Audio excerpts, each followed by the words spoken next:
esse cuidado dele com essa parte aí, então. O Botafogo da Paraíba tem vários jogadores, esse e aquele, né? Camilo, Silvinho, Ceifador. Jogador esse e aquele. Sabe? Vai entrar o jogador e fala, esse é aquele, olha o gol que o Michael perdeu. Não, foi um volume muito grande e acho que a corneta é muito exagerada, gente. A gente precisa fazer alguma coisa, porque é impossível. Os caras reclamam de tudo. Não é possível o time ganhar de 1-0, perder gol, sabe? Eu não estou passando pano pro Flamengo, não. Mas o Flamengo, se o jogo tivesse... o goleiro do Botafogo fez uma grande atuação. Cara, eu fico imaginando o seguinte. Se o Flamengo tivesse feito um jogo contra o Botafogo da Paraíba, como o Santos fez com o CRB, eu ia vir aqui e ia dizer, pô, é um absurdo um time desse, com um monte de dinheiro, com vários jogadores, né?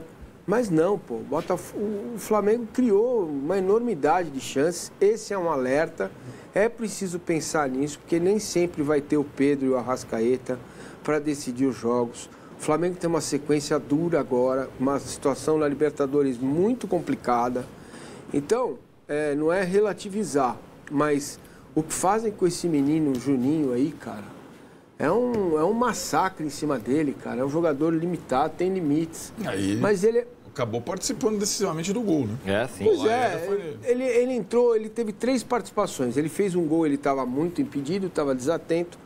Teve um cruzamento da direita que ele fura e fez esse lance aí, gente. Do Juninho, a gente espera isso, cara. Tá bom, é isso aí. Ele não é o Pedro. Ele não é, cara, um jogador assim.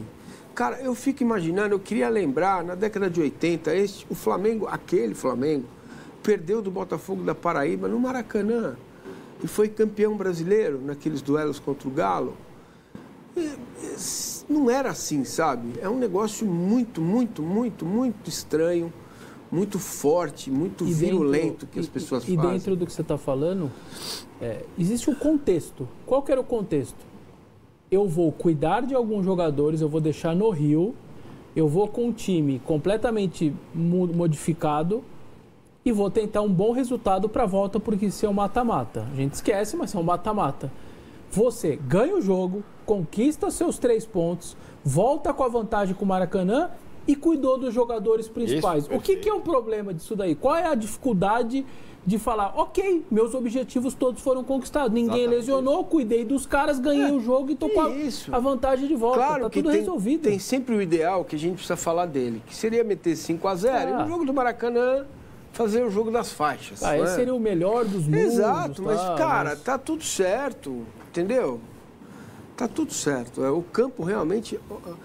A bola não pinga. A bola não pinga. Ela faz assim, pé e morre. Então, mas é que tá, né? Sim, isso aí essa é a Copa do Brasil, certo? Então, esse é o futebol brasileiro, com jogos em alguns locais. Ainda foi num estádio grande, campo neutro. Você viu o campo do Operário? Sim. E Vasco? Sim. Então, eu acho que essa questão da Copa do Brasil já foi pior, né? Então, o campo é lento, é fofo, tudo bem. Eu acho que está no contexto da visita da Copa do Brasil, né? Então, eu acho que é a última visita da Copa do Brasil que o Flamengo faz nessas condições e tudo mais. A partir das oitavas de final deve ser outra coisa. E acho que, até por conta de tudo isso, a escolha por não levar vários titulares fez total sentido, né? Acho que agora é uma semana diferente. Porque o Flamengo vai jogar como visitante no Mineirão, que é bom, lá na Argentina, que é bom, com seus principais jogadores, tendo que fazer 2 resultados: defender a liderança do campeonato e manter suas chances na Libertadores, né? E acho que aí ele vai ser desafiado para valer. O que não aconteceu no jogo da ida da Copa do Brasil, acho que não aconteceu para quase ninguém fora o Botafogo, foi que ele não definiu a partida. E foram quantos times? O Márcio lembrou o Santos, mas o Santos foi a exceção. Quantos times grandes favoritos enumeraram 1000 chances e só fizeram 1 gol ou 2 gols na quarta-feira, na terça-feira ou na quinta-feira? Todos fizeram. É que talvez isso tenha acompanhado o Flamengo nessas últimas semanas, embora o jogo anterior contra o Corinthians, ele foi bastante efetivo e fez 4 gols. E que muitos times também preservaram jogadores. Quase todos. 2 coisas rápidas. A primeira, é o nosso calendário, você espreme todos os jogos, os jogadores jogam a cada 3 dias. E aí, numa terceira fase de Copa do Brasil, os clubes todos quase praticamente pouparam jogadores e está no pacote. Você estraga a qualidade do jogo exatamente pela quantidade de jogos. E a outra coisa, esse negócio do campo na Copa do Brasil e tal... Arnaldo, se eu estiver errado, você me corrige. A Copa da França ou a Copa da Inglaterra, os caras jogam, os grandões, jogam com os pequenininhos nos estádios bem pequenos, lá no começo, nas primeiras... É isso, é do jogo. Não adianta a gente querer que o Botafogo da Paraíba tenha um campo de gramado de Série A. Ele não usa isso 99,9% dos seus jogos. Ele não vai gastar um dinheiro para ter um campo maravilhoso. Ele não necessita. Ele joga a Série B, joga a Série C. Os clubes de Série A, sim, tem que ser cobrados para ter um gramado de Série A. A gente não pode querer que os caras gastem o dinheiro, uma estrutura absurda para jogar Série C, Série D. Isso não vai acontecer. Então, o Grandão foi lá uma vez. Ele joga 40 no ano, então ele tem 40 jogos de um cenário muito pior, né, financeiramente. E tá tudo bem o cara ter um gramado com a qualidade que ele tem que exercer durante o ano. É que quando o grande vai lá, a gente fala, olha esse gramado e tal. Mas a realidade do Botafogo...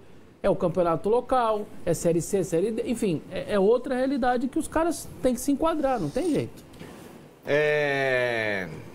Cruzeiro e Flamengo no fim de semana, jogão, hein? Bom jogo. Bom pra caramba. Vocês acham o maior jogo, será? Putz, então jogo o Corinthians bom, né, cara? Inter. Corinthians e Inter é grande. Também é bom. Eu acho que Bahia e Botafogo vai estar jogo também.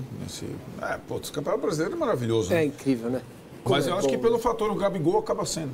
Acho que tem um sabor diferente. E imagino que ele nem comece jogando, né? Sim. Porque diferente da partida com o Vila Nova, em que o Cruzeiro joga com 2 centroavantes, o Caio Jorge e o Gabigol, imagino eu que vai voltar ao sistema que vinha utilizando o Leonardo Jardim, só com o Caio Jorge como centroavante, mas só ter a presença do Gabigol, acho que... Mas ele jogou um pouquinho mais, ele entrou um pouquinho mais atrás, né? Exato, meio como 10. Ele 10. Deu uma pifada na bola boa, né? Gostei. E a frase do Gabigol é muito boa, né? Eu costumo dizer que eu sou carente, eu sempre gosto de ter um cara fazendo dupla comigo, né? Ele não gosta de ser um centroavante sozinho. Eu sou aquele jogador carente, eu preciso de alguém do meu lado, é legal a frase. E ele foi super respeitoso também com o Flamengo, todo mundo sabe que eu amo o Flamengo, gosto do Flamengo, mas agora vamos jogar, eu quero que o Cruzeiro vença. Sim, né? Entrevista pós-jogo, exato. Legal. Fez bem, né? Legal. Na verdade, o torcedor do Flamengo ele ficou muito carente de atacante por causa do que o Pedro não estava. O Pedro voltou. Cada vez que o Pedro joga, sai 4 gols. Né? Sem ele é o que a gente viu ontem. É uma diferença muito grande. Por que o Pedro não consegue ser o cara da seleção? Hein? Eu emendo outra pergunta, porque ninguém consegue. Cruzado, né? Ele tem tantas chances, né? Rompeu o cruzado exatamente. Então, mas antes de romper o cruzado, ele já era o Pedro, né? Não, então, mas não foi uma perda para a seleção, né? Perdemos o Pedro na seleção, meu Deus. É isso que eu falo. Sim. Nem ele consegue jogar na seleção, cara, é incrível. Né? Ninguém consegue jogar no mesmo nível mesmo. Olha, vamos colocar na tela aí a arte com os jogos da rodada do Campeonato Brasileiro. Vamos. A gente já pode debater qual jogo é o mais legal, que a gente acabou de falar. Qual jogo da rodada é o grande jogo. E a gente já palpita também. Qual é o grande jogo? Pra mim é esse mesmo, Cruzeiro e Flamengo. Corinthians e Inter também é legal, hein? Nossa, tem jogo legal. Ceará e Vitória é um jogo bom também. Mas eu fico com Cruzeiro e Flamengo. Grêmio e Santos, olha entrou na minha mente falando do Gabigol aí. Adquire um jogo... E nós estamos falando do primeiro contra o quarto, ou o terceiro, certo? E acho que aí fecha a rodada de domingo, né? Os outros dois, Bragantino, Mirassol e Juventude e Galo, são na segunda-feira. Então, domingo, 18h30, depois de tudo que a gente vai ver aí, Vasco e Palmeiras e Grêmio e Santos às 16 horas, tem o Cruzeiro e Flamengo no Mineirão. Aqui, o Jonathan Policarpo, ele pergunta assim... Por que os comentários de vocês sobre o Flamengo são sempre mais ácidos? Sério, só uma questão mesmo, ele pergunta. Por que, hein, Massa, que os seus comentários sobre o Flamengo são mais ácidos? Meus? Pelo contrário, eu acho que eles são todo mundo. Menos... O meu não, o meu ninguém fala que o Flamengo é ácido. Exato, não vejo. Aliás, eu acabei de ser levíssimo e... Eu acabei de criticar, eu acabei de fazer uma dura crítica de quem é muito ácido com o Flamengo. Exato. É isso, tá vendo, viu, Policarpo? E eu não sou ácido com o Flamengo. Não, você nunca foi. Pra você é 8-0 todo jogo. Seu Policarpo é um nome que eu acho lindo. Muito bom. Qual é o jogo que você acha que é o jogo da rodada? Pra mim é Corinthians Internacional. Bom, então o Vesta falou Cruzeiro e Flamengo, eu também, Corinthians Internacional. E você? Cruzeiro e Flamengo. Cruzeiro e Flamengo. E Se vocês não fosse aqui? o Gabigol, acho que eu escolheria Corinthians e Inter, eu acho. Corinthians e Inter também. Porque tem uma coisa ali a ser resolvida, né? Se o Inter quer ser campeão brasileiro, é jogo que ele tem que ganhar. Já perdeu do Palmeiras em casa. É isso. Entendeu? E o jogo que a vida dele, que é o da Libertadores, não é... eu tava achando que era terça, mas é quinta.